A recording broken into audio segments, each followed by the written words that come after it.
apa namanya ya, market sedang melakukan apa namanya sebuah adjustment kok. Kalau boleh dilihat tadi kalau kata apa namanya menurut apa namanya menurut Kobernat tadi itu valuation reset ya itu memang sedang terjadi. Itu dikarenakan memang ada beberapa ketidakpastian terutama soal market yang ingin bunga dinaikkan. Oke, Oke. nah bunga dinaikkan, kenapa bunga dinaikkan? Gara-gara inflasi kemarin printingnya itu sudah lebih tinggi daripada targetnya Bank Indonesia kan. Bank Indonesia targetnya 3% plus minus 1, ini sudah 4,35%.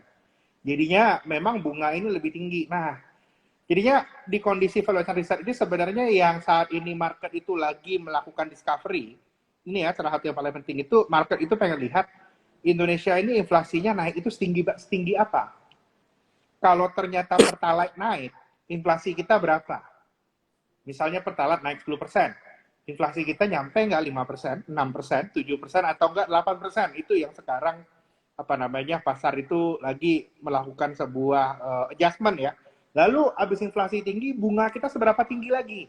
Itu hal yang juga dilihat oleh market. Nah, bunga ini selain ini implikasinya apa?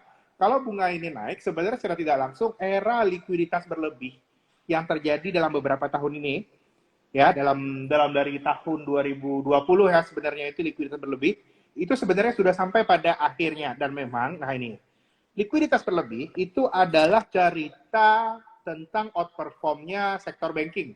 Itu udah terjadi ya 2020 kalau kita lihat itu weightingnya sektor banking itu udah above 30% dari keuangan ya dari IHSG. Nah kalau memang cerita itu beralih, hal yang lagi kita lihat juga ini kok apakah memang setelah ini ya apa namanya itu takdir dari sektor-sektor ini ya di tengah peralihan ekonomi ini berubah. Apakah memang likuiditas berlebih ini yang nantinya hilang dengan GWM yang naik, walaupun loan growth naik ya, tapi likuiditasnya udah nggak banyak lagi, haruskah kita masih overweight sektor perbankan? Kalau saya sih lihat, ini kita udah harus mulai ada perubahan mindset ya, bahwa sektor habis ini tapi ini kita tunggu dulu ya, tunggu semuanya settle ya, bahwa marketnya masih bisa turun lagi, yes, saya bilang masih bisa turun lagi. Tapi apakah habis ini kita masih harus overweight bank? Tadi Ko Bernard udah ceritain teknikalnya ya. Saya sebenarnya dari fundamental makro juga sudah melihat cerita untuk big banks ini outperform sudah selesai dengan Oke. kendalinya inflasi. Jadi harusnya sejalan ya Pak ya. Jadi tentunya apa yang kita lihat di chart ini sebenarnya jalan secara fundamental dari perbankan sendiri terus berpikir. Iya. Tentunya arahnya memang valuation reset ini sebenarnya saya ke arah situ sih Pak. Sama bank yang selalu ternyata kan udah 2 bulan terakhir ini akhirnya memang sebetulnya bukan laggard ya. Memang akhirnya memang harus ada valuation ditata ulang di sini sebenarnya. Iya, benar. Nah, kira-kira nih Pak, kalau dari data yang ada nih Pak, ketika Pertalite katakanlah expected naik 10% nih. Iya. Nah, itu angka inflasi kita bayangannya di kisaran berapa sih Pak? Nah, sensitivitas yang kita lakukan ya, tiap 10% harga Pertalite itu naik 10% ya, Ko ya. Iya. Itu akan naikkan inflasi kita 0,8%. Berarti Oke. 4,3 tambah 0,8, udah 5,1. Itu naik kalau 10%. Oke. Kalau naiknya 20%, misalnya dari 7.000 apa namanya dari 7.700 naik tambahin 2.000 rupiah jadi 10.000 itu misalnya kan, tambahnya itu nambah 20%, maka yang akan kejadian itu adalah inflasi kita itu sudah 5,9% atau 6%. Nah ini ya sampai saat ini itu market masih bingung. Pemerintah mengatakan sampai sekarang Pertalite itu masih bisa ditahan. Nah pertanyaannya sampai kapan? Karena sekalipun harga minyak itu turun, tetap aja jauh di atas apa namanya ya, jauh di atas harga-harga tahun sebelumnya tahun yang dulu masih $70 per barrel. Tetap aja masih 90-an. Ini hal yang kita lihat itu mendatangkan apa namanya sebuah ketidakpastian dan juga apa namanya ya pengaruhnya itu yang pastinya juga gini. Kenapa pasar itu turun? Karena memang likuiditas itu berkurang. Kenapa likuiditas berkurang? Karena sekalipun pemerintah tidak menaikkan harga BBM, tapi likuiditas dari pasar itu sudah tertarik untuk apa namanya untuk pembayaran impor minyak yang lebih tinggi. kalau BBM naik, impor minyak itu dibayar oleh masyarakat. Tapi tidak terjadi, sekarang impor minyak itu dibayar oleh negara, selisihnya. Karena itu kalau kita lihat isuan obligasi itu masih terus berlanjut dengan jumlahnya yang tinggi. Kita dari Terima Gas selalu promote kalau tahun ini mau stabil, mau marketnya mau kondusif lagi, isuan bond obligasinya harus dipotong. Tapi itu belum terjadi. Nah, kira-kira relasinya ke situ kok. Selama kita nggak naikin itu, nggak naikin harga BBM, kita nggak ada adjustment, market tidak punya pegangan secara makro sampai saat ini. Kira-kira kayak gitu. Oke, jadi kalau boleh dibilang nih Pak, sorry, ini suara saya masih... Kalau di aku agak keresak-keresak dikit, Pak. Benar. Iya. Sorry, sebentar. Saya coba copot casing dulu deh. Ya, ini udah clear gak ya? Halo, kayaknya Iya, udah better kok. Iya. udah better ya. Oke, nah kalau tadi dengan bayangan bahwa Pertalite naik sekitar 10% akan membawa kita punya inflasi ke level 5,1 ya Pak, bayangan ya? Oh, enggak, Pak. Itu kalau ya 10% 5,1. Kalau Benar, 20% sudah 5,9, sudah 6% lah benar. kalau 20%. Sedangkan kita punya 7-day reverse rate, kita baru di 3,5% ya. Iya, benar. Jadi sebetulnya dengan sekarang naikkan suku bunga, katakanlah expected kita kan antara 100 sampai 150 basis point ya. Iya, benar. Berarti kalau ini Pertalite naik lebih dari 10%, pasti real interest rate kita negatif ya. Oh, sekarang jangankan naik 10%, sekarang pun sudah negatif. Betul, kalau sekarang memang kondisinya 4,3 dan 3,5 udah negatif kan. Sudah negatif, benar. Ya, berarti sebetulnya menaikkan suku bunga ini kalau nggak benar-benar hawkish, market sebetulnya juga masih nggak terlalu favorable ya Pak ya? Oh iya, Apalagi belum terlalu favorable. Market itu baru ya, favorable kok. Ini kita belum bicara pilihan sektor ya. Market itu kondisinya baru akan favorable. Baru kita bisa apa namanya itu swing lagi, paling nggak swing trading atau doing investment. Ketika kita udah kelihatan ini puncak kenaikan BI rate itu kapan? oke. September, Oktober, November, Desember, atau tahun depan, itu nggak kelihatan. Yang udah kelihatan sekarang puncak Fed Fund Rate, itu orang udah mulai bisa guessing. Ya. Karena Jadi, kalau kita lihat sekarang juga ini ya Pak ya, bond 2 tahun sama bond 10 tahunnya inverted lagi nih, udah 3 hari inverted nih. iya benar, udah 3 hari inverted. Jadi sebenarnya kalau kita lihat ya market itu sudah pricing recession. Global Ya, market sudah, US market sudah, apakah Indonesian market already? Menurut saya belum. oke. Indonesian market saat ini itu ini ya yang belum diredikan sama Indonesian market adalah market itu belum ready bahwa nanti di kuartal 3, kuartal 4 dan tahun 2023 trajektori dari pertumbuhan ekonomi kita yang naik itu harus turun, itu belum ready. Ya. Itu kondisinya belum ready.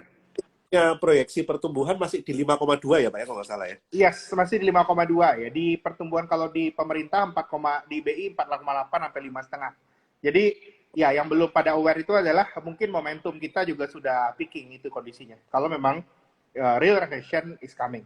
Itu yang Ya. jadi downside. Karena kalau kita lihat juga harga-harga hard commodities yang cukup menopang GDP kita, ini kan juga mulai terkoreksi kecuali coal ya Pak ya. Kita kalau Iya, melihat benar. seperti timah, nikel, kita lihat copper ini sudah mencapai harga terendah sejak tahun lalu nih. Kita kita lihat ke timah juga harganya udah ke arah bottoming lagi kan. Nah, kira-kira nih Pak, ini kan agak sedikit lebih cepat dari yang kita perkirakan nih. Sorry.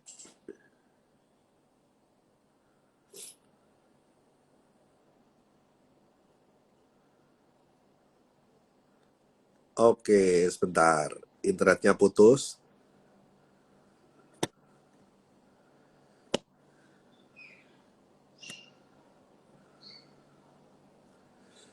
Oke, sorry ya teman-teman, internetnya Pak Fahrul keputus, jadi agak ke-delay sebentar. Ya, ini nanti Invest Better Mic nih kayaknya ini. Ini memang agak nggak modal ini ya.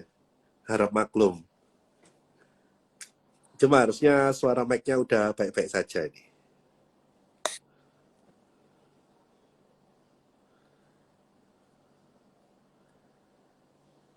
Oke, kalau gini nggak mantul suaranya, berarti mungkin tadi eko dari Pak Fahrul ya mungkin ya.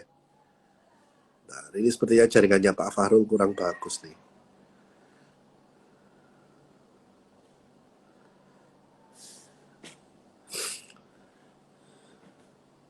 Oh, Cicoai nggak perlu cari pencerahan, justru kita yang cari pencerahan ke Cicoai nih. Jangan pakai First Media. Waduh, ini First Media ini udah puluhan tahun nih. Bentar ya.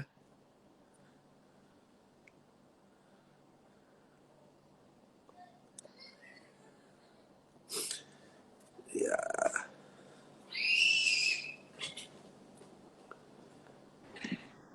Nah, Halo, kamu udah ganti kok. Providernya kayaknya mesti diganti tuh kok. Kembali ke First Media kok. kembali lagi menyambung masalah yang tadi Pak. Kita sampai ke expected pertumbuhan pemerintah ya. Iya benar. Sedangkan kita juga melihat bahwa hard commodity yang kita punya ini, nikel, timah, copper, ini sudah mencapai ke harga sebelum rally nih. Iya benar.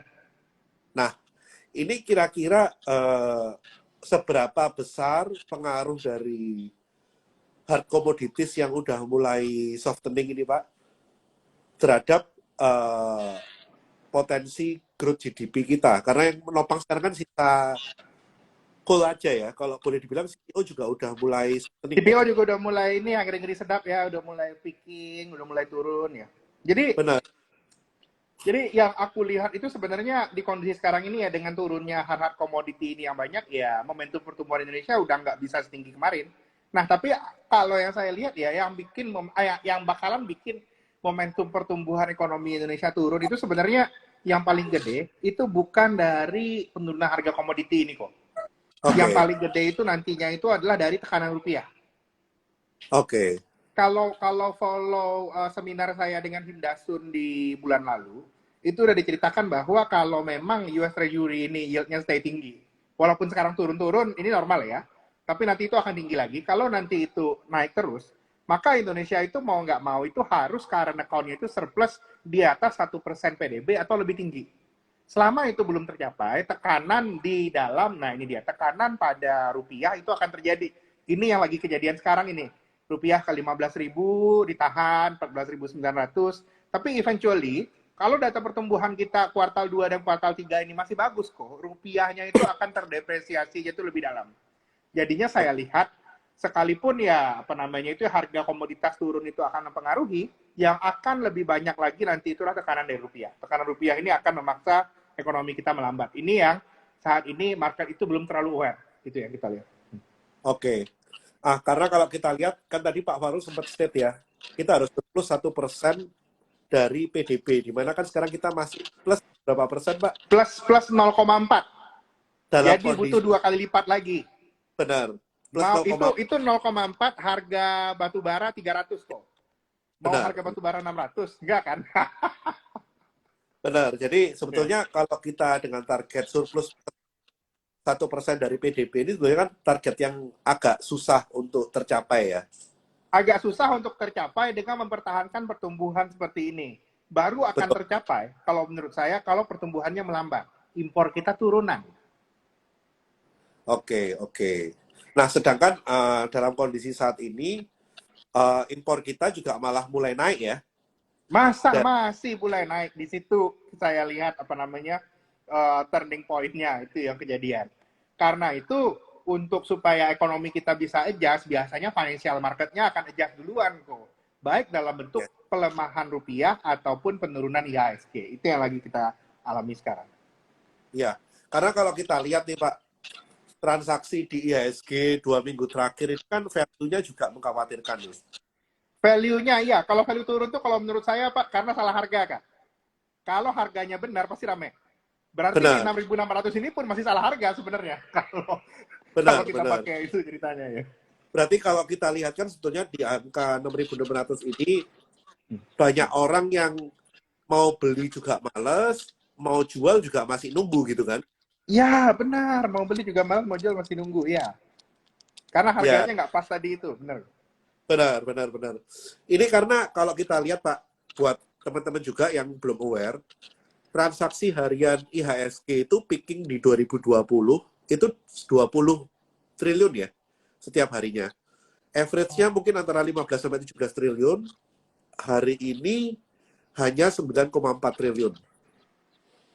Dan average selama 2 minggu ke belakang kemarin hanya sekitar 13-an triliun ya. Jadi memang overall udah turun drastis nilai transaksi kita. Nah, ini Pak, masalah kurs. Kurs ini kan sekarang kalau kita lihat 15.050 intervensi 14.90. Ini yang terjadi dalam kemarin dan hari ini nih. Nah, di satu sisi kita masih punya cadangan devisa kan masih bagus nih Pak. Masih bagus, iya benar. Tapi rasio, nah jangan lihat itu. Rasio terhadap Oke. impornya, berapa bulan impor. Kalau kita lihat, kalau saya itu kalau follow di Trimegah ya, kita biasanya hitung dengan perbandingan efek reserve terhadap 12 bulan impor Indonesia. Sekarang yang lagi kejadian itu adalah efek reserve ini terus turun, levelnya itu udah sama kayak waktu rupiah di 15.200 tahun 2018 akhir. Oke, oke. Nah, jadinya memang itu, tapi karena impornya naik, ini ya apa namanya, bukan bisa dibilang bahwa ini improvingnya menyatakan bagus, enggak. Tapi secara rasio, di ini nggak improving. Rasionya mirip kayak 2018 akhir, waktu rupiah lagi tertekan-tertekannya. Iya, berarti kurang lebih kalau boleh dibahasakan dengan bahasa yang gampang dicerna, ini jumlah persediaan dolarnya nggak banyak-banyak amat gitu kan.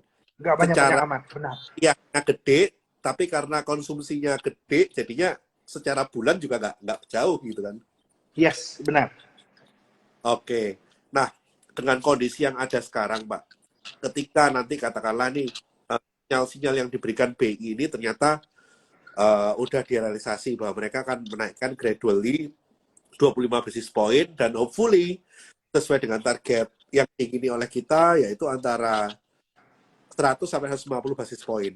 Nah, seberapa efektif Pak kira-kira kenaikan suku bunga ini untuk menahan kenaikan US dollar, Pak? Dengan satu sisi Biasanya at the past, indeksnya udah all time high di 106,8 nih, Pak. iya. Jadi kalau saya lihatnya ya di kondisi seperti sekarang ini, pelemahan rupiah itu sebenarnya itu inevitable dan diperlukan sebenarnya ya, untuk supaya ekonomi kita adjust yang kayak saya bilang tadi itu, kita udah harus surplus, kita nggak bisa lagi itu current account defisit di kondisi sekarang, kita udah harus surplus. Nah, tapi kalau terkait dengan kira-kira itu kapan bakal stabilize, historisnya itu bahwa rupiah itu baru akan stabilize ketika market mulai kelihatan puncak BI rate itu di mana. Oke. Sekarang jujur nggak kelihatan kok. Saya pribadi dari Trimegah forecast 100 basis BI naikin bunga. Tapi apakah 100 basis akan stop di situ? Itu belum kelihatan. Jadi kira-kira kapan itu rupiah itu pelemahannya akan berhenti? Saya lihat ya paling enggak setelah kenaikan suku bunga yang kedua kali. Misalnya Juli mereka BI naikin sekali, lalu nanti Agustus yang kedua kali, habis itu boleh kita lihat apakah memang pressure-nya, inflasinya, dan lain-lainnya lebih oke. Jadi yang saya lihat, kita harus lihat juga kapan puncak kenaikan BI rate ini terjadi. Kalau sekarang, itu belum kelihatan.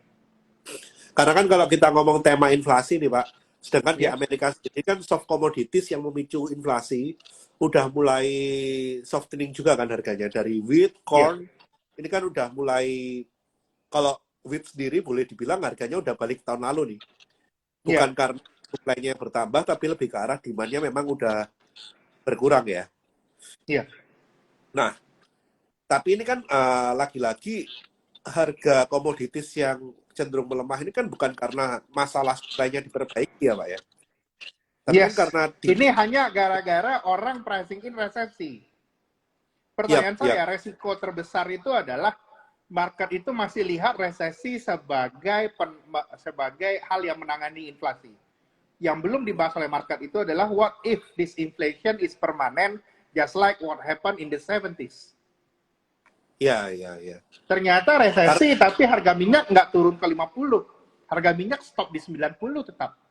Begitu ekonominya nanti recovery akhir 2024, berarti bisa jadi harga minyak habis itu 200 sampai 300 karena masa supply tidak selesai. Yap.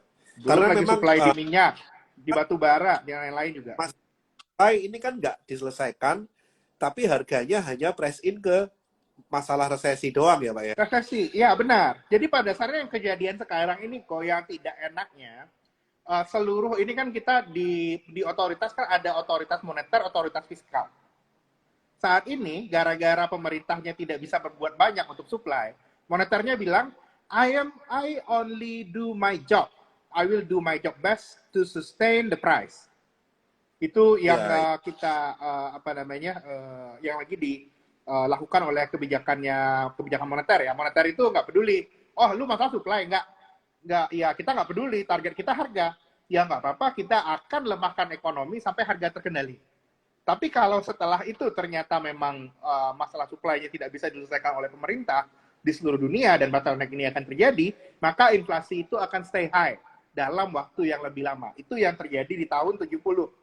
Di waktu tahun 70 itu inflasi tinggi tahun 71, habis itu ada naik bunga dikit, waktu itu belum Volcker ya. Inflasi turun ke tahun 83, 83 turun bentar resesi, ke tahun 73 turun bentar resesi, habis itu inflasinya digas lagi kok. Waktu itu 5%, turun ke 4%, habis itu digas lagi ke belasan persen. Itu yang kira-kiranya yang masih ditakutkan di kondisi saat ini.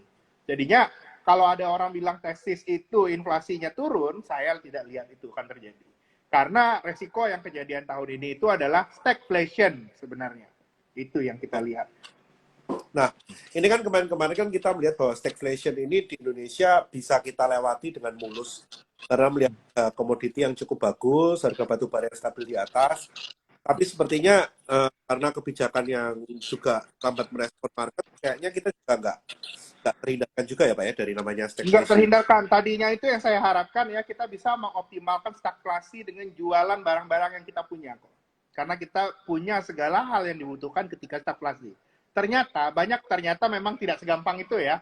Ada policy untuk mempertahankan harga minyak goreng dalam negeri, ada kuota impor CPO, ekspor CPO, terus juga batu bara sempat dilarang juga ekspornya di awal tahun. Saya rasa hal seperti ini yang membuat kita itu tidak bisa riding the stagflation. Looking at the past, kalau kita lihat ya, yang dilakukan oleh pemerintah Republik Indonesia tahun 1970, ketika ada oil boom, zaman itu oil boom ya, oil boom kita mengoptimalkan dengan jualan oil boom, jadinya ada kenaikan BBM dalam negeri, tapi itu bisa di-maintain-nya itu tidak terlalu tinggi. Kenapa? Karena produksinya bisa digenjot. Yang belum kejadian sekarang itu adalah kita saat ini belum lagi mengoptimalkan sektor komoditas kita. Ini yang saya harapkan mudah-mudahan itu bisa optimum ya ke tahun depan. Karena mau nggak mau saat ini seperti yang kita komunikasikan juga sebelumnya, mindset market itu lagi berubah dari deflationary market ke inflationary market. Nah, kalau perubahan sektornya nanti akan terjadi, kalau selama di periode deflationary market itu di Indonesia itu the easy thing itu beli bank. Itu zaman dulu, beli big banks, diamin. Saya semulai kondisinya itu agak berubah. Kalau kondisinya sudah mulai inflationary, kita harus betting bahwa proporsi dari big bank itu tidak akan sebesar ini lagi di IHSG. Yang bakalan meningkat drastis itu nanti sektor consumer dan basic industry itu yang kita lihat. Ini yang mesti kita perhatikan ya. Betul, jadi temanya masih sama ya Pak ya. Kalau kita ngomong inflationary era yang selama ini mungkin industri-industri tertekan karena nggak bisa pass on, karena harga kejagaan murah. Mungkin itu waktunya nanti apa ya, boleh dibilang industri-industri tersebut bangkit lagi karena mereka mulai bisa pass on harga-harga mereka yang selama ini tertekan ya. Karena era barang murah udah lewat lah. Iya, Even benar. China udah nggak bisa bertanding harga murah kan seperti itu kan. Iya, udah nggak murah kok. Kalau kita bicara masalah basic industri, kita setuju nih Pak. Di IHSG, kita punya emiten basic industri itu ya Yang investable nggak banyak. udah nggak banyak dan kondisinya nggak ada yang menarik gitu kan. Nggak ada, kalau saya bilang mostly our basic industry itu buy the bonds instead of the stock. Beli Iya, obligasinya, beli sahamnya belum. daripada Tunggu dulu, di sabar.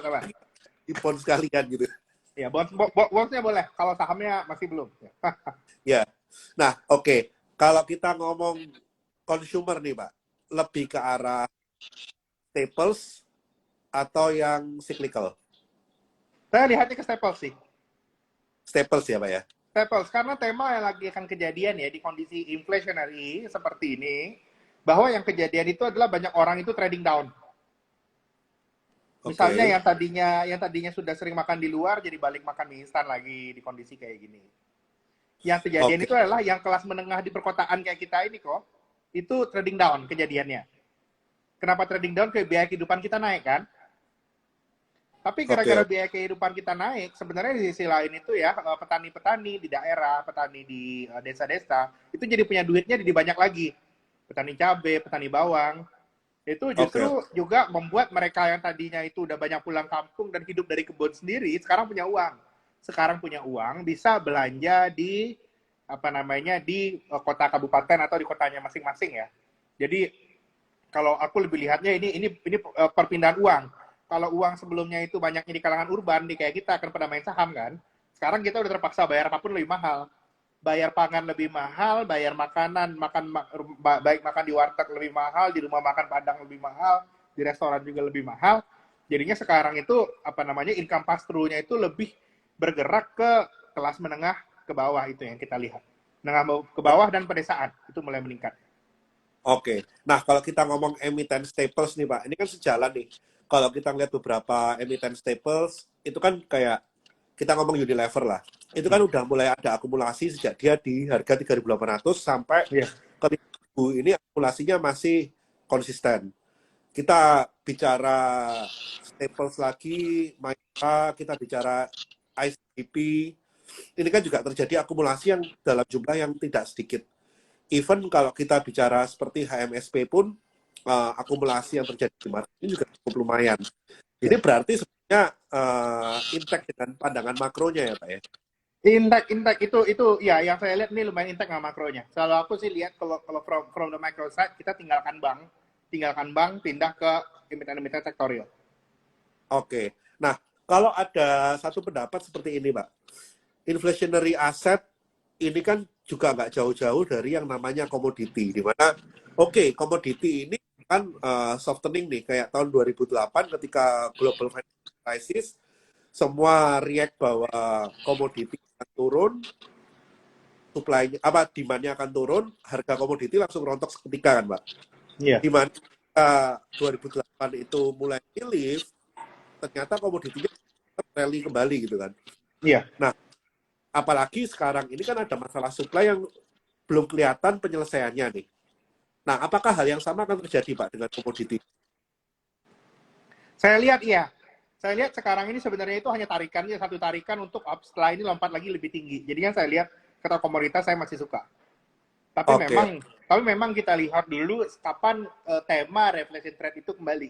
Kalau sekarang bukan reflation trade kok, tapi recession trade. Recession trade kita beli pindah dulu ke obligasi dan juga pasar sahamnya rontok dulu, itu kejadiannya beli safe haven, itu yang kondisinya sekarang. Tapi nanti begitu orang sadar bahwa the supply problem is not solved yet, komoditas bakal jalan lagi.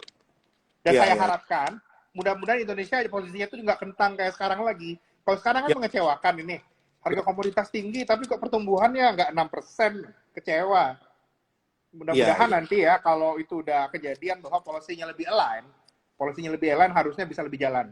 Itu yang kita tunggu-tunggu ya. Tapi selama polisinya itu belum align, sekarang saya di market kita mesti hati-hati, mesti lihat bottom up. Kita nggak bisa rely on any top down situation kayak sekarang. Oke. Nah, salah satu penyebab eh, harga komoditi softening ini, Pak, ada masalah dengan long squeeze nggak sih, Pak, sebetulnya? Iya, itu juga termasuk ada masalah long squeeze. Karena saya lihat kan Long beberapa squeeze plus ini, komoditi, plus kenaikan suku bunga yang lumayan kencang ya, ekspektasi The Fed. Jadi orang yang pas nyari funding buat ngelong komoditas, mereka pada potong posisi, itu kejadiannya. oke, jadi yang selama ini orang berspekulasi bahwa komoditas akan booming dan melakukan katakanlah pembelian kontrak future secara margin, mendingan mereka realize posisi dulu gitu ya. Iya, benar. Oke, oke. Nah, ini tadi ada salah satu pendapat dari Cico ini yang menarik, yang memang inline dengan bahasan kita bahwa rupiah mesti pakai interest rate untuk kembali ada inflow di pasar bond kita. Ini kita setuju lah ya Pak ya. Iya. Karena dalam kondisi sekarang ya terus terang interest rate kita nggak menarik untuk orang beli bond Indonesia kan. Iya. Dan defisit nggak boleh kegedean, jadi subsidi nggak boleh kebanyakan. Ya ini kita setuju lah ya Pak ya. Iya, benar. Karena subsidi ini sebetulnya membuat kita jadi back to square one nih. Kita untung gede dari komoditis akhirnya nggak kerasa karena sedot di subsidi juga gitu kan. Kita Iya, punya benar. impor gede, kepotong net impor dari oil yang disubsidi lagi, akhirnya ya GDP kita jalan di tempat gitu mungkin ya Pak ya, bahasa gampangannya. Iya, benar-benar itu yang kejadian sekarang. Iya, iya, iya. Nah, kira-kira nih Pak, kalau kita ngomong oke lah bahwa next kan pasti ada next cycle untuk komoditis, tapi kan bukan berarti bahwa komoditis ini bulletproof gitu kan. Pasti kalau ketika Enggak bulletproof. Kita tunggu dulu long squeeze ini selesai. betul, Kelarnya kapan? Kelarnya kapan saya belum tahu kok, belum kelihatan. betul, betul. Karena kalau kita berkaca di tahun 2008 itu kurang lebih momentumnya sama seperti kita sekarang ya Pak ya. 2007 rally, Iya. semua komoditi rally tiba-tiba pop out karena ada resesi gitu kan. Karena ada Karena ada resesi, ada krisis besar. Mudah-mudahan benar. sekarang sih nggak krisis besar ya, nggak ada subprime lagi sekarang lah ya. Mudah-mudahan Nah, ya. kalau bayangan saya sih ini mungkin krisisnya krisis minor ya Pak ya. Dengan kalau secara IHSG target pelemahan kita kalau 6510 tembus sih ke 6130 sih. Jadi sebetulnya dengan downside limited dari 6.600 ke 6.100 jadi kan sekitar 10% ya. Berarti ke individual stock itu sekitar 20%-an ya pelemahannya. Wah, Nah, lumayan gue ya. ini harusnya sih masih tergolong minor sih ya. Iya, nggak sebesar yang dulu-dulu sih. Not yet. Belum. Bisa ada yang besar depan, tapi belum sekarang. Kalau yang aku lihat, belum. Nah. Apalagi mungkin kali ini pelemahan IHSG akan lebih didrive oleh four big banks ya. For big banks, kalau aku lihatnya habis ini kita akan mengalami multi-year de-rating on big banks. Jadi Oke, kalau jadi turun ya marketnya turun, saya lebih lihatnya saya lebih lihatnya ya kalau mau dipungutin jangan pungutin big banks. Saya sih oke, lihatnya udah selesai ya ceritanya. Kalau kemarin saya cerita consumer selesai kan, ingat kan dari tahun 2020 20. akhir, Heeh. dibilang consumer gone. At that time memang gone kan, Unilever gone, ya Indofood semuanya nggak ada yang jalan. Sekarang saya udah putar balik arahnya, kita lihat. Sentimennya consumernya udah bagus, yang bakalan nggak oke ke depannya itu habis ini banks, kira-kira kayak gitu. Oke. Jadi kalau ada satu pendapat bahwa saya nabung BCA dari tahun ke tahun selama 20 tahun ini up and down totally going up, mungkin kali ini akan flattening sedikit ya Pak ya. Agak flatting, BCA tetap best in class, tapi agak flatting. Kalau saya Iya. kalau masih mau pegang big bank, hanya pegang BCA. Kalau yang lain sih, saya nggak ngerasa itu menarik ya kalau kondisi. Mungkin BCA ini too big to fail kali ya Pak ya. Oh ya, too big to fail, ya sistemik. Itu pasti ada, pasti dijaga. Benar, dan dia juga termasuk bank yang punya net interest margin yang cukup gede dan pendapatan non operasionalnya juga gede ya. Ya, jadinya ke depannya itu kayak gini situasinya kok. Uang itu kembali ke sektor real. Oke, kalau bank yang depend sama corporate loan growth sama SME loan growth, yang kejadian itu kayak gini kok. Kalau uang balik ke sektor real, yang kejadiannya, uang balik ke sektor real, ya kita orang dagang tiba-tiba punya duit, yang dagang sudah punya duit nih. Kalau kemarin-kemarin kan yang dagang kan sepi itu di Tamrin City, di mana-mana. Kalau memang duitnya, jualannya, marginnya naik banyak, emangnya immediate harus minjam lagi ke buat SME loan yang banyak. Aku sih melihatnya bakal ada fasenya pedagang-pedagang ini nantinya itu relay-nya itu sama return earning dulu. Oke. Karena Oke. uang lagi balik ke real sektor. Nanti kalau memang uangnya udah banyak balik ke financial sektor dan udah kering dan ekonominya naik tapi butuh loan, baru nanti bank yang jualan banyak ke SME itu yang jalan. Kalau sekarang sih aku lihatnya belum ya. Itu yang kita lihat. Oke. kalau kita ngomong SMI spesifik, mungkin rajanya SMI, BRI, Joko dulu ini ya. Oh iya iya benar, udah kelihatan kan, udah tembus ke bawah. Kalau Betul. teknikal juga ya. Ya udah tembus sih, Pak. Tembus sih. Kalau aku lihat ya, mereka bagus, cuman kondisi dari makronya tidak terlalu suportif mereka sekarang. Oke. Nah, ini ada pertanyaan menarik nih, Pak. Big Banks kan kita tahu memang ada revaluasi ya. Memang ini kan Iya. era revaluasi dari Big Banks. Bank digital nih, Pak. Apakah layak belum berkembang atau seperti apa? Kalau bank digital gimana ya? Kalau mau bilang apa layu sebelum berkembang, saya belum bisa bilang gitu juga karena ya perusahaan kan lama lah kok untuk mengembangkannya. Tapi memang kalau untuk secara cerita makro sih udah agak kurang seksi ya sebenarnya sekarang gitu. Oke, Lebih apa namanya? Harus ceritanya harus spesifik. Spesifik dia ngasih kemana, kalau mau sih ke konsumernya seperti apa, sudah berapa loan ticket size yang dikasih, itu yang mesti jelas ya. Kalau sekarang sih saya belum lihat itu punya cerita struktural lagi kayak 2020 kan emang naik 2021. Sekarang udah bukan itu oke. lagi ceritanya ya. Nah, saya ini punya deduksi, Pak. Kalau digibank ini ngandelinnya peer-to-peer, di mana peer-to-peer ini kan nggak suku bunga naik, dia ikut naikin suku bunga lagi kan. Karena kan Iya, uh, kan udah double digit yang hampir puluhan persen kan. iya benar. Nah, sedangkan kalau suku bunga naik, otomatis dia juga harus bersanding sama bank konvensional untuk memberikan deposit rate yang menarik. Nah, mungkin spesifik untuk digibank yang larinya ke peer-to-peer ini bahkan lebih lagi ya kelihatannya. Kalau aku sih melihatnya cenderung hati-hati ya kok ya. Oke, oke, oke. Ya, karena ya mungkin NPL-nya juga udah lampu kuning juga ya Pak, kalau dengan kondisi inflationary ini ya. Ya benar. Pada dasarnya inflationary, kalau kondisi inflationary itu kayak gini kok. Bahkan kalau kemarin itu kan kita banyak ceritanya itu bisnis baru, bisnis new economy kan. Sekarang Oke, itu kita kembali bisnis-bisnis zaman dulu yang membosankan, itu lagi yang bagus. Itu yang kita lihat. iya, iya. Yang Karena saya cuman yang peer to peer itu saya nggak tahu ya banyak ngasih kemana kak proyeknya. Itu mesti dilihat juga. Banyak lagi ngasihnya itu ke proyek konstruksi pemerintah atau proyek apa pembangunan apa namanya ya banyak belakangan itu pembangunan infrastruktur telekomunikasi itu tak mesti dilihat sih. Tapi in oke, oke. overall kalau aku sih pilihannya sekarang aku nggak favoring peer to peer lagi kondisinya dengan bunga yang bakal naik dan liquidity yang bakal mengetat kayak gini.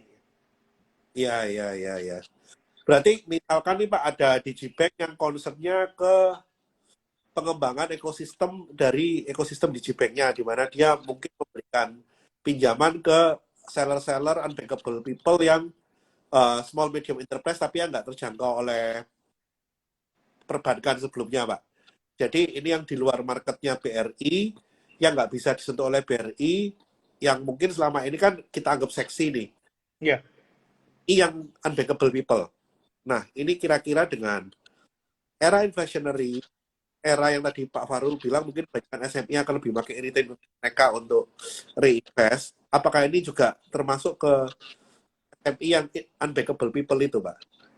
Kalau kita lihat sih kalau masuk ke yang kok bisa masuk ke unbankable people dan bisa mensustain net interest marginnya tinggi dengan NPL-nya yang lumayan terkendali, saya lihat sih itu bisa dilihat sih, di Gbank yang kayak gitu. Bisa Oke, dikonsider. oke. Tapi ceritanya yang pasti bank itu udah nggak bisa cerita bank biasa. Oke, oke. Tapi kita Karena harus lihat bank yang story-nya itu it is not about liquidity story, it is not about loan growth story, tapi bank yang agak consumer story kok. Kalau kayak oh, BCA itu kan agak consumer story kan. Gara-gara ya kita bayar apapun, kita belanja di Glodok pakai BCA kan. benar-benar. Nah, kita belanja di toko manapun, baik toko besar atau kecil pakai BCA ya. Itu udah agak consumer story. Jadi kita harus lihat banknya juga itu mirip consumer story nggak ceritanya. Itu mesti kita lihat. Oke, oke, oke, oke. Nah, ini kan ada satu sektor nih Pak yang sebetulnya selama 2 minggu ini mungkin termasuk defensif sektor yang orang selama ini nggak kira. Infrastruktur telekomunikasi, Pak. Iya. Nah, ini kan dalam 2 minggu terakhir ini kalau boleh dibilang ini sektor yang cukup defensif, Pak. Mau kita ngomong tower, mau kita ngomong tebik, mau kita ngomong Mitratel, mau kita ngomong event yang kayak Band Tower, itu kan semua cenderung defensif ya. Iya.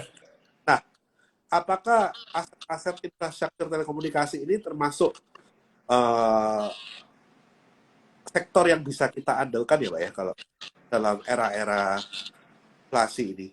Kalau kita lihat struktur industrinya sekarang yang sudah favorable, yang sudah nggak ada lagi apa namanya, yang sudah nggak ada lagi price war, dan saya akan terus bayar pulsa lebih mahal sih, saya lihat sih sebenarnya ini the true defensive and inflationary hedge sector sebenarnya.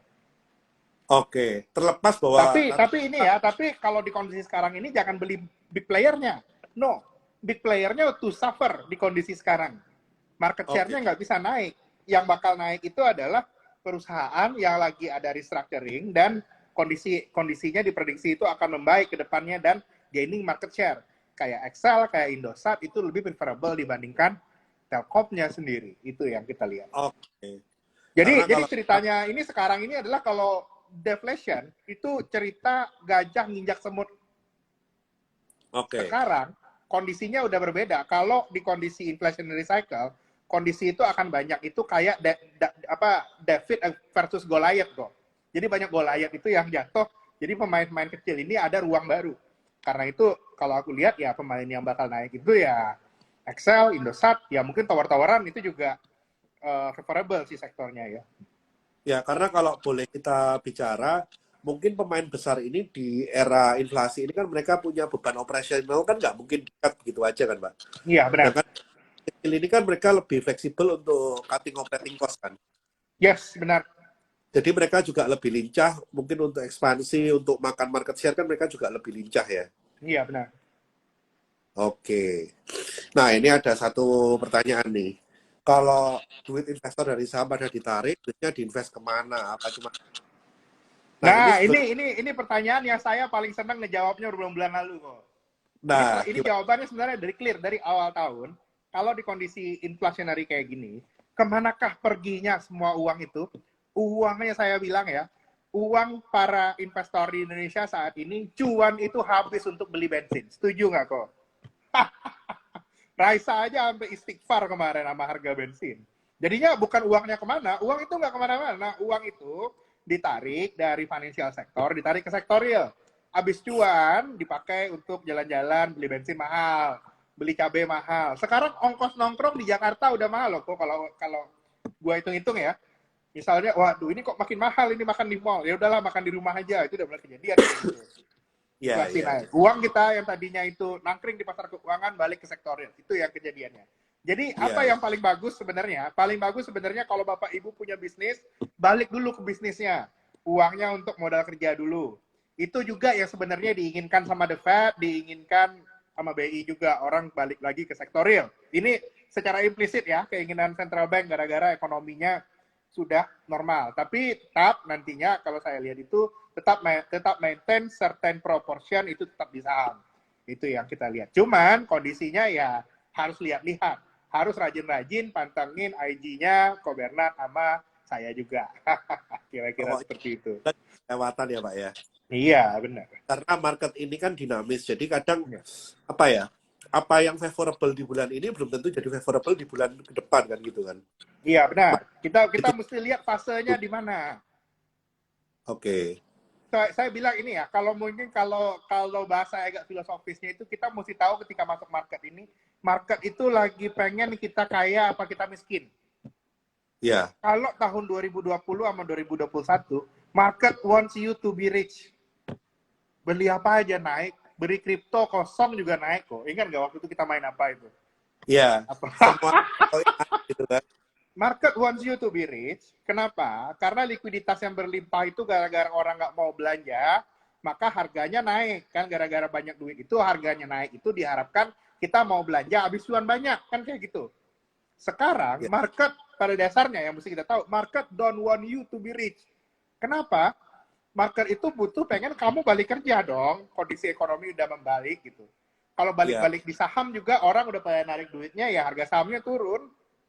ya Kalau karena yang wise juga, apa yang terjadi di katakanlah pasar saham itu sebetulnya nggak mencerminkan apa yang terjadi di pasar realnya dalam jangka waktu dekat kan, Pak. nah, Jadi segala kalau saya punya hipotesis yang lebih menarik kok. Kalau saya melihat bukan real sektor yang ngedrive pasar saham.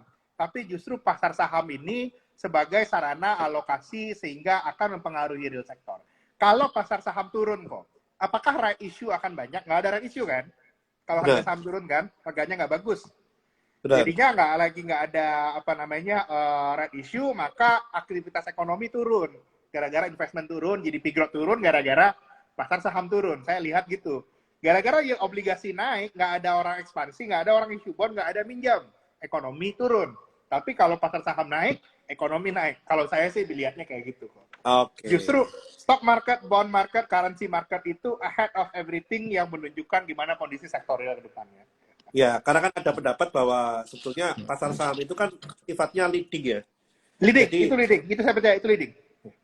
jadi apapun yang terjadi di pasar saham, kalau entah itu naik atau turun, itu real marketnya akan tercermin kemudian gitu kan. Iya, benar.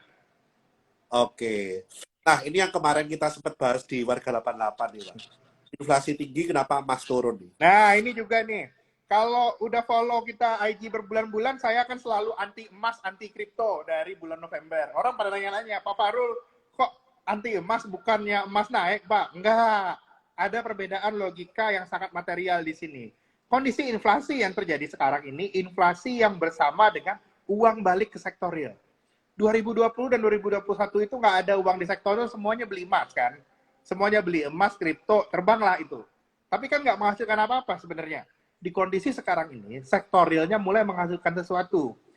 Banyak itu orang-orang yang tadinya punya toko, gara-gara tokonya tutup, beli emas. Terjadi seluruh dunia. Sekarang yang kejadian itu adalah bisnis berjalan, butuh modal kerja, segala yang udah dibeli-beli kemarin itu dieksekusi sekarang untuk bisnis modal kerja. Jangankan emas, Pak, orang yang sekarang jualan rumah buat modal kerja juga ada, Pak. Karena itu, saya lihat paling nggak emas ini masih akan downtrend sampai bulan Oktober. Nanti Oke. Oktober, nah ini nih, Oktober, November, nanti emas, kripto, mari kita lihat lagi di bulan itu. Sebelum itu terjadi, sebelum sampai ke sana, emas, kripto tinggalkan. Itu yang kita Ya, lihat. itu real sih, Pak. Even kayak barang hobi ya, kita ngomong kayak jam tangan, Iya.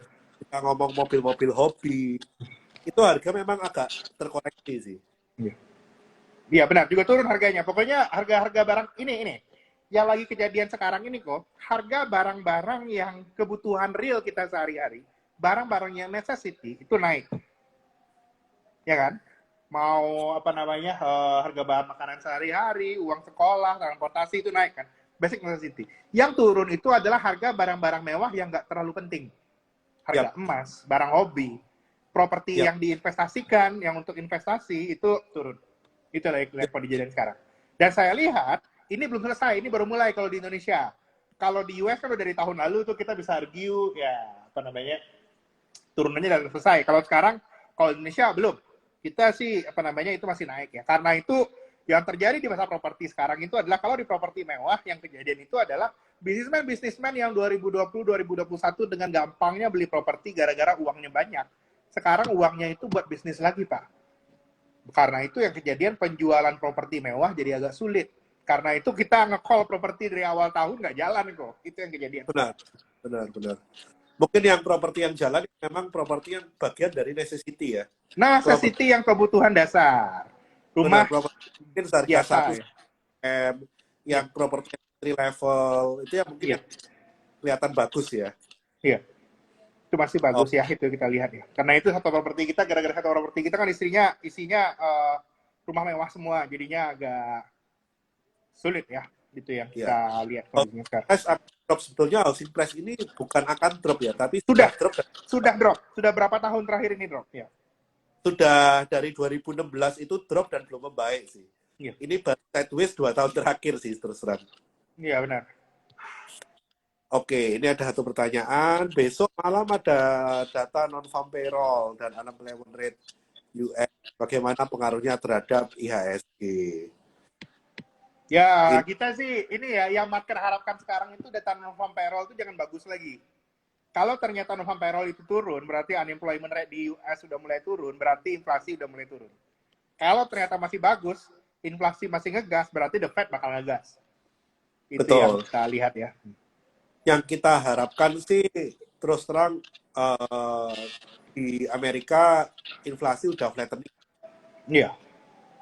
Dan kemungkinan sih kalau kita lihat dari soft commodities yang udah akan melemah, harusnya sih udah tanda-tanda core inflation-nya ya. Amin, mudah-mudahan agak turunan ya, mudah-mudahan. Tapi sekali lagi kok, yang harus kita ingat adalah di dunia ini masalah real supply problemnya belum di-solve. Benar, benar. Itu yang mesti kita aware juga. Itu belum di-solve. Ini turun ini hanya karena penurunan permintaan. Karena kalau kita lihat core inflation Amerika sebetulnya kalau dari bulan lalu itu sudah turun ya Pak ya. Cuma total inflation-nya masih naik. Tapi core inflation-nya sendiri udah turun nggak salah ya. Iya benar, core-nya udah turun sih. Core-nya udah turun ya. Iya. Ya harapan kita 1-2 bulan ini total inflation-nya inline dengan core Iya benar. Jadi ya, inflation-nya inline. Cuman yang buat market masih bingung itu adalah gini. Inflasi ini turun resesi, tapi beneran inflasi itu bisa balik 2%. Aku sih nggak percaya kok. Jadi forever ya target ini ya yang paling gua takutin sekarang itu yang market itu nggak ready. Bahwa framework berpikir kebijakan moneter dari central bank seluruh dunia itu sudah zonk sekarang. Udah zonk gara-gara semua Amerika target inflasi 2%, Indonesia 3%, Eropa 2%. Itu tuh bener. Is it really possible. is it the thing with we need to expect in the next 3 to 5 years? Itu saya tuh bertanya tuh, haruskah naik nggak ya? Ini BI juga udah harus naikin target inflasi nggak ya? Itu udah mikir-mikir loh. Itu juga ya market itu nggak sure. Bagaimana, what if ternyata inflasi 4-5% itu permanen 2-3 tahun lagi? Itu nggak ada yang belum ada yang mikir ke situ. Itu yang paling aku takutin ini sekarang. Tapi itu sebenarnya not necessarily a bad news for us. Karena kalau inflasi naik, itu banyak bisnis baru muncul. Ada opportunity baru di stock market. Tapi memang environment-nya beda dari yang sekarang. Itu yang kita lihat. Ya. Winner stock-nya pasti totally winning stock-nya udah beda ya. Ya kita nggak bisa berharap lagi cap-cicuk membangun cup, big banks kita colok, ya mungkin naik, tapi nggak akan signifikan seperti sektor yang jadi winning sektor nantinya gitu kan. Iya, benar. Dan ini saya teringat tahun 2008 itu winning sektornya memang consumer sih Pak. Consumers, karena itu juga inflationary situation. Karena itu sekarang kalau aku lihatnya itu, aku mulai highly urge kita pindah ke consumer. Iya, setuju saya. Jadi ini juga ceritanya itu adalah gini, consumer yang akan menang itu adalah consumer yang make sense. Kenapa 2-3 tahun terakhir, ini ya yang terjadi di consumer ya, kenapa 2-3 tahun terakhir itu, 4 tahun terakhir, consumer itu nggak jalan kok. Karena banyak barang-barang produk-produk aneh kok, terutama produk-produk Cina kok. Contohnya Unilever kan punya Walls. Tiba-tiba ada IC, tahu kan es krim IC itu kok. Bisa murah banget itu. Aku sekarang itu nggak pikir itu kenapa kok bisa murah banget. Ya aku lihat kalau udah kondisi inflasi itu nggak akan murah lagi. Barang-barang yang tadinya muncul di periode deflasi gara-gara China buang supply or whatever it is, argumennya itu bakal hilang. Jadinya pemain-pemain lama itu balik lagi. All business is back. Itu kita lihat. Iya, iya. Ya, kita harus siap. Ini era-era di mana kita cari saham dengan cara yang lama lah ya. Cara lama. Kita udah nggak ada lagi lah apa namanya cerita valuasi normal kok. Kita harus lihat PE, PBV, EBITDA itu mesti dilihat banget. Udah nggak bisa lagi price per apa gitu udah. Valuation game kemarin gone. Valuation game is gone dan. Valuation gap is gone, benar. Jadi apapun tidak mencerminkan rupiah, apapun yang tidak bisa ditransfer menjadi rupiah itu bukan valuasi. Yes, karena yang berharga, kalau kemarin itu uang nggak berharga kok. Bunga rendah, uang itu saking banyaknya nggak ada harganya. Setelah ini, uang bakalan berharga lagi. Yes. Karena habis ini juga sudah nggak ada lagi yang bisa, nah ini yang nanya nih, predatory price, IC. Ya, saya nggak bisa menyimpulkan ya, saya nggak tahu itu mesti cek struktur industrinya. Tapi yang mau mati-mati harga kayak gitu juga udah nggak bisa. Karena investornya masing-masing will ask where is the money. Where is the margin? Orang bakal nanya gitu habis ini. Iya. Dalam era sekarang kita nyodorin bisnis yang ditanya margin lu berapa, PEP berapa. Yes, benar. Sudah nggak ada lagi ngejar growth, user, nggak main volume lagi. Waktu periode deflationary kemarin main volume. Habis ini kita nggak main volume. Volume lu jualan 10 kalau bisa sama kayak jualan 1000 dengan jualan 10 gitu kan. Nah iya, kalau kemarin kan mending jualan 1000. Sekarang nggak, mending jualan 10. Itu udah beda. Mindsetnya berbeda. Jualan 10 pasti bocuan, nggak akan bisa ngejar dengan jualan 1000. Kalau Iya. sekarang kan jualan 10 tapi cuannya kayak jualan 1000 gitu kan. Yes, benar. Itu perubahan, kita balik lagi ke zaman dulu ya. Iya, iya, iya. Kita balik ke tahun 80 90 ya. Iya, benar. Oke. Nah, ini kira-kira nih, Pak, ada closing statement nggak nih, Pak? Sebelum kita tutup sesi kali ini, Pak. Mungkin Iya. untuk prepare bahwa ini kan turbulensi kan memang pasti ada. Dari sektor Big Bang sudah menunjukkan bahwa secara teknikal mereka juga udah nggak baik-baik saja, dan market juga sepertinya apapun yang terjadi dengan respon BI mau menaikkan bunga seperti udah dramanya udah terpanjang, market sedikit skeptis terhadap langkah-langkah BI gitu kan. Iya. Nah, kira-kira ada pesan-pesan apa nih, Pak? Mungkin pesan dari saya adalah hal yang ini ya, di setiap adanya sebuah gejolak, itu selalu ada opportunity baru. Dan hal yang paling penting dilakukan gejolak itu adalah kita harus belajar juga hal yang baru.